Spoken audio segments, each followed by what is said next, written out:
د خبرونو سرټکی په چین کې د چین سویلي اسیا د لسن مندرتون پر مهال د افغانستان لوی سفیر له افغان سوداګرو سره کتل. نړیوال فدراسیون له افغاني سرې میاشتې سره د مرستو پر دوام ټینګار.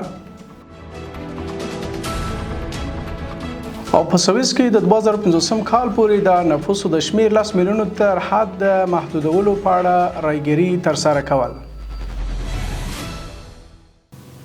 بسم الله الرحمن الرحیم. سلامونه درلودونکو د نن ورځ خبرونو ته ښه راغلاست. نن یکشنبه د خبرګولۍ میاشتې 14 نیټه ته زه نور احمد محمدي هم سپام وکړي بشپړ خبرونه ته.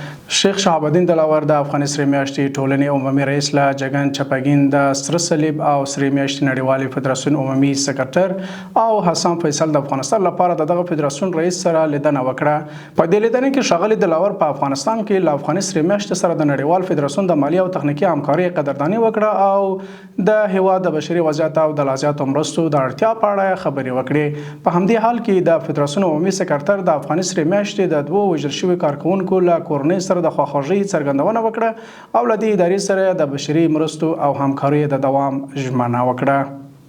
د عامه روغتیا وزارت د روغتیايي چوپړتیاو وړاندې کولو مرستیال مولوي عبدالولي حقانی د عامه روغتیا وزارت له لوري د وینې ورکونې په اړه د عامه پوهاوي او د وینې ورکړې نړیوالې ورځې مراسمو کې د وینې ورکړه د انسانیت، ورورولۍ او اسلامي ارزښتونو څرګندونه وبله.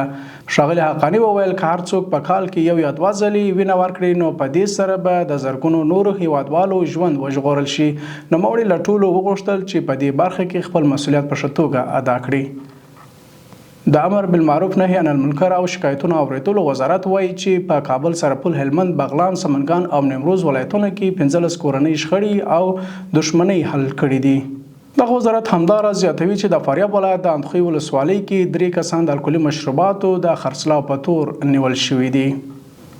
او وروستی خبر د سویس وګړي نن یکشنبه د جون 14 په یوه ټولپوښتنه کې د داسې وړاندیز په اړه رایه اچونه کوي چې موخه تر 2015 کال پورې تر 10 میلیونه کسانو پورې د دې هیواد د نفوسو محدودول دي. دغه ټولپوښتنه د کډوالۍ زیاتوالی پر عامه خدماتو فشار او د کورونو کمښت اندېښنو له امله ترسره کیږي. درنو دا و د نن ورځ خبرونه له ملتیا مننه. تر بیا مو الله مل شه.